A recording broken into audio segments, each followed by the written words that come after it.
So on one hand, it's nice that you can look back at your previous work and see a difference and actually know that you're getting better at something.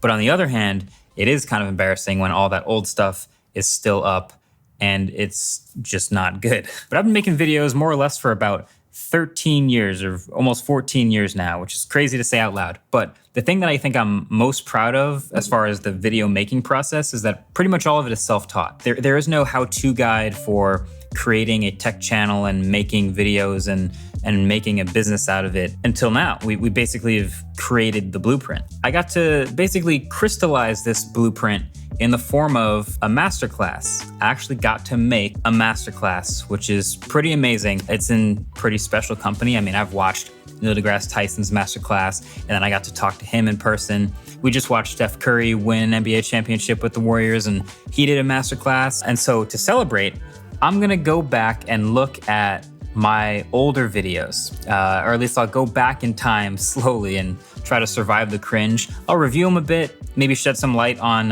the behind the scenes process on some of the stuff that we did to make it happen. And we'll see how far we get back as they get increasingly more and more old. Let's do it. All right, so this first video I'm going back to is already October 2020, so it's about 2 years old. This is the Sony Xperia 1 Mark II. Reviews of smartphones has kind of become the bread and butter of the channel, and I've definitely noticed that stepping outside of that a little bit more has been more fun lately, and this is one of those videos. Snapdragon 865, 8 gigs of RAM, a 21:9 widescreen display, triple cameras, a 4,000 milliamp hour battery. Really, it's like smartphones have gotten so consistent, and a lot of people just say boring, which makes a lot of sense. For this video, it's like the first 2 minutes of it is just quickly explaining what this exact phone is, but then we jumped right into all the more interesting questions about like, why this Sony phone? If you didn't already notice the 2 in the background, the 2 lights, that's for the Xperia 1 Mark II. There's always some Easter egg in every video. Fine, but you know, technically anybody can build that. But the thing is, this phone also has a bunch of other stuff, unique, really useful stuff that I haven't seen in any other phone. But all of this stuff leads to one question, which is, why don't more people buy these? Okay, so this is why don't people buy Sony's phones from 2 years ago. It has 7.1 million views. And I just tweeted this the other day because it was so interesting. Like, I like the phones and I talk about them, but these videos average more views per video about the phone than like any other brand. I found it funny because they still have like 0% market share, but there's just a couple factors in between Sony actually getting real customers and not. One of them being the fact that there's like months between when they announce the phone and it comes out. The other one being that it's $1,500. It's frustrating because it seems like Sony's kind of suffering from some of the same stuff LG has lately anyway, which is their inability to RIP LG. All right, I think we can go older. Okay, so this video here is the Samsung Galaxy Fold unboxing from 2019. 23 million views. The retail unboxing of the Samsung Galaxy Fold. That's a cool box. This is an interesting one. This is the first foldable phone that's really going on sale to the masses. It's priced way higher than even any other high-end Samsung flagship, so it's clearly positioned as a luxury device. So this video style is pretty similar still to, 3 years ago to now. It's close. The funny behind the scenes story about the Fold though, that I've kind of told, but maybe I'll just put it all in one place here. You guys already know it broke and there was lots of stories that came out about it. I actually got a shot of me peeling the screen protector off and it breaking on camera, but it never made it to the internet because what happened was I'd shot this whole unboxing and first impressions video and the magnet paper and all that fun stuff. And then as I was editing it, I said, oh, you know what? I didn't get a shot yet of taking the screen protector off. So I set up the camera and got the shot of peeling the screen protector and got it. I mean, it shut down as I was peeling it off. So I had that shot and I said, oh, that's bad. Well, let me get back to that. So I finished editing the unboxing video, published that, and then the next day, I'm like trying to figure out what happened to the screen. And then another person on Twitter saying, hey, me too. Hey, me too. And so I chimed in on Twitter, hey, mine also broke. And that's when the avalanche of Galaxy Fold screen breaking stuff happened. There were very, very few review units. This was one of them. They were all taken back.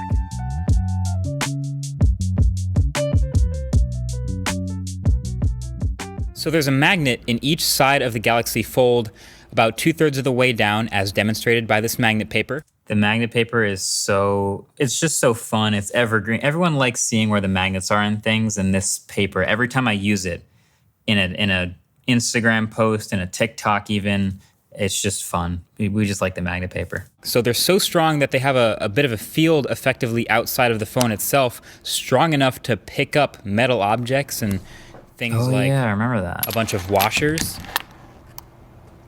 nails, or even whole bags of nails. What a weird feature. And I even had a small wrench that worked, and an Apple Pencil, which of course has a piece of metal in it for the iPad's magnet, that worked, and a really, really big Allen key. It's made of metal, and it can pick it up. This magnet is for real. I forgot about that. So just had to share that, a little proof from what I was talking about from the last video. So you can see in the background, this is in the old studio. We're in a different part of the same building now, but I can picture almost with photographic memory exactly where everything in this old studio was until we moved out. The Retro Tech Episode 1 on the original Game Boy. It's a good time to be a video nerd. Either way, thanks for watching. Okay, so the clock in the background, or the little screen, as you can see, 8,304,962 subscribers. That was a live counter at that time when YouTube didn't round. Now they just round to the nearest. This would say 8.3, but they used to actually tell you how many. Catch you guys in the next one. Peace. Still similar in style. I've had the same camera stuff setups. I've used a lot of the same lenses since 2019, so I think we can go even older. So this is the HTC U Ultra rant/review from 2017. I mean, it's my channel. I get to talk about the things that I like and that I'm interested in. And so the process for like deciding what to make videos about is like when something is so cool or so good that I want to talk about it, then it gets a video. And then there's this like gray area in between. And then there's the stuff that's so bad that it needs like a PSA or people need to know not to buy it. Yeah, if you don't think I did negative videos, you should probably watch this one.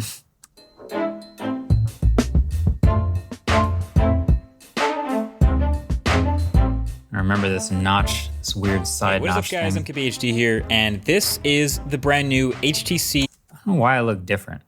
It's probably the lack of, it's the beard. That's what it is. And it's definitely the beard. U Ultra, and it is definitely the shiniest phone of all time. And this happens to also be HTC's first big smartphone of 2017, and it's coming to the US with a price tag of $749. So this is definitely a...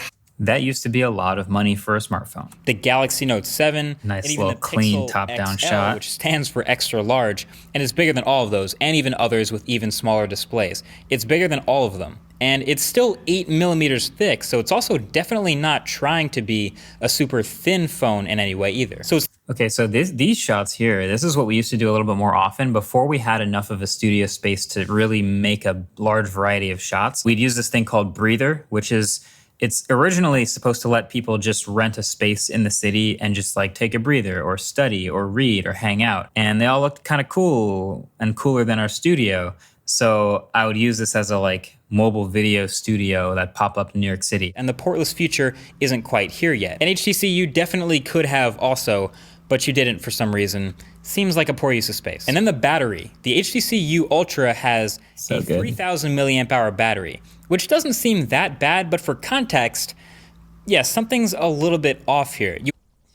I love this. I mean, this is one of my favorite videos to put together, not because I like trashing on phones, but this is one of the earlier times in a video, in a review or something like this, where I spend an extra bit of effort to make sure that there's a common thread throughout the video. A really poor use of space. Poor use of space. Seems like a poor use of space. Seems like a poor use of space. Poor use of space. This doesn't always work with phones or reviews at all, but when it does, it's great for obviously retention and for enjoying the video the whole way through because you know what you come away from the video with. With that, I'll say skip this one, and you could pretty easily wait for the HTC 11 to come out pretty soon, or just grab a Galaxy S8 when that comes out, or an LG G6, or pretty much any other $700 smartphone, which will be a better use of space than this one. So that's been it. Hope you enjoyed.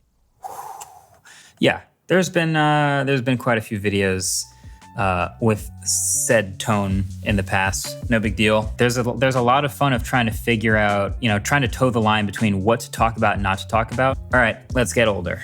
This is the most nervous I think I've ever been in my life. So this is in 2015, and it's kind of out of the blue and random for the channel. I've been talking about tech and gadgets and handheld stuff, and along comes this email from Nike saying, hey, Kobe Bryant's releasing a new signature shoe. This is in the middle of his farewell tour and his legendary final NBA season, and there's some tech in it, and we figure it would be cool to invite you to come talk to him about it. You down? What? Yeah, okay, sure, of course, yeah. I still don't think I'm that good of an interviewer, but this is what the Talking Tech series since then this is what it's all about. From a tech perspective, I've kind of tried to dabble into it a little bit, but I found myself not being extremely passionate about it, unless it's centered around sports, right? And things that involve health, training, things of that sort. But overall, I wouldn't describe myself as a very tech-savvy person. Love the brutal honesty. This is the thing about Kobe, like, when he cares about something, he dives into it. I have no idea what a CD player is. Starstruck, that Let kid. alone a Walkman. It was like, wait, you had to rewind what? Yeah. When that song was over, you had to flip it over and do what? Use the other side of the tape? Yeah. So, when I first came in the league, the world was such a different place. This is a 3-camera shoot, I remember. We took 3 cameras out there. I shot with a friend John from TLD Today.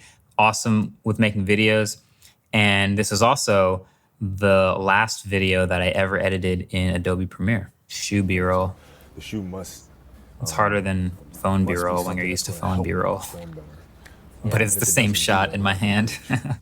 Some free technology. We've combined some of the zoom and lunar technology, which have been some of the staples with some of my other shoes. Mm-hmm. But they normally behave in isolation. Right. They normally don't communicate with each other. This is like way more in-depth information that I actually thought I would get. Normally you get someone who's like doing a sort of a promo tour and they're just like, oh yeah, watch my new movie. Oh yeah, buy my new product. He's literally explaining how like Nike Flyknit works with the ankle of the shoe and how he has more torque around the heel but less around the sides, so there's mobility with the shoe. It's crazy. Thanks for being a part of this. I appreciate the time, and hopefully we get to do it again. Thank you. Awesome. That was the first of like the interviews that I ever did. In hindsight, I feel like I have a lot to thank Kobe for. I obviously that was the only time I ever met him. I remember when we went to go set up the video stuff, and the guy was like, all right, yeah, so Kobe, when he walks in, he's gonna go over to the left, and he's gonna do this interview, then he's gonna go over here and do this interview, then he's gonna come to you and do that interview, and then he's gonna head out. My heart's in my throat. He comes over and he's the nicest guy and he helps sort of break the ice. And I heard you doing this YouTube thing. This is cool. Let's talk about tech. Incredible. We need more guys like him. All right, we're going back to 2014 now. So this is in case it looks kind of crazy already, this is a video I shot in collaboration with the Verge's video team. They have an amazing video team. They still do to this day, but this is like they're in their prime of like this crazy ultra wide video and a very recognizable style with motion graphics. So this is a collab shoot. Also, my hand is broken because as you can see, there's some stitches. In practice, I just broke my hand like a week or 2 before I shot this. It's fine though, we can still shoot a video. Kind of like the Galaxy Note 4, and I take the finish from the Nokia Lumia series. So at These motion graphics instead of a raw metal. Soft touch is obviously easier to hold, and 2014, this was state of the art.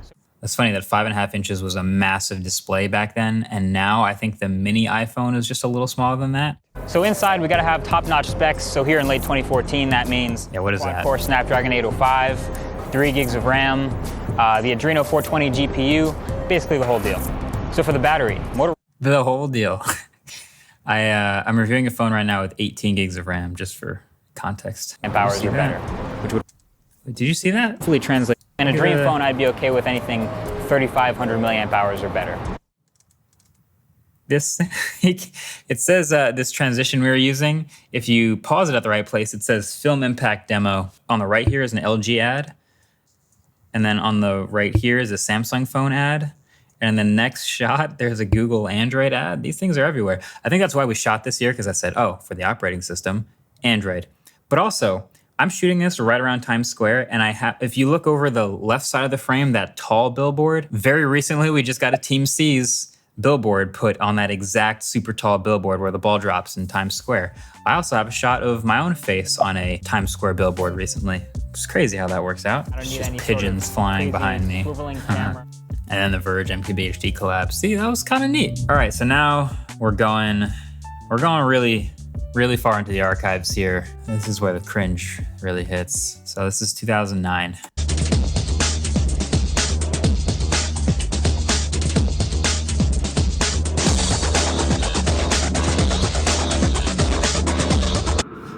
So I can explain. It's hard to explain, but I can explain. Even today, I still have a short intro before the video. So it was like you could make a short animation with some free tools, and I wasn't skilled with video editing, so I was just using free tools. So this thing called Animoto, you could put in a couple of photos, and it would create this quick little animation for you. So I didn't have any photos. So I just you could make a short animation, including with some free tools. You know, this is the first place I ever made videos, which is in the corner of my bedroom in my parents' house. I'm on the webcam of the first computer I ever had, which was the HP Pavilion DV7T. I used this computer for like the first 400 videos. So what I'm going to go into is that right now I'm going to check right now. Right now I have approximately 70. I sound like Elmo. Just going to put that out there. If I go to my page, youtube.com/Marques Brownlee, just click on the link over there. I have 74 subscribers. I clearly was not making money from this, had no intentions of this being my job at any point. It was just a fun thing I enjoyed doing when I got back from practice. I'm literally like wearing my hoodie from after practice. Before I had to go do my homework, I would just like make a video because it was fun.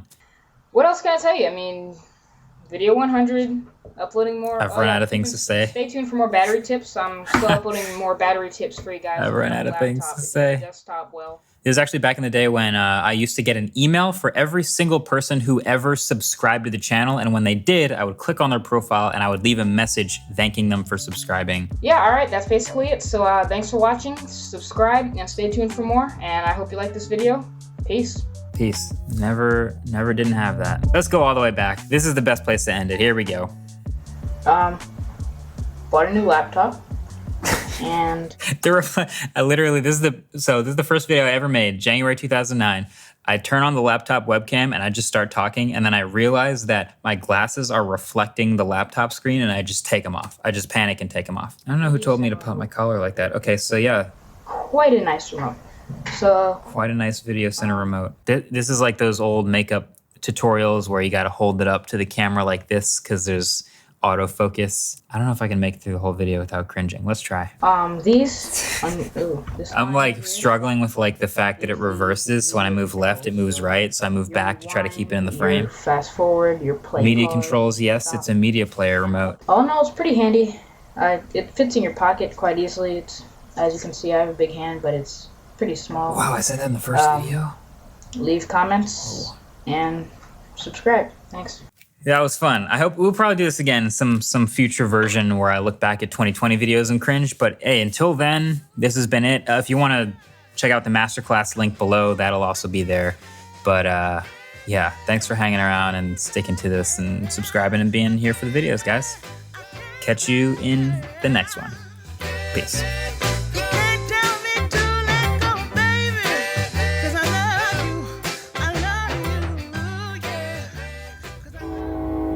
Love a train horn.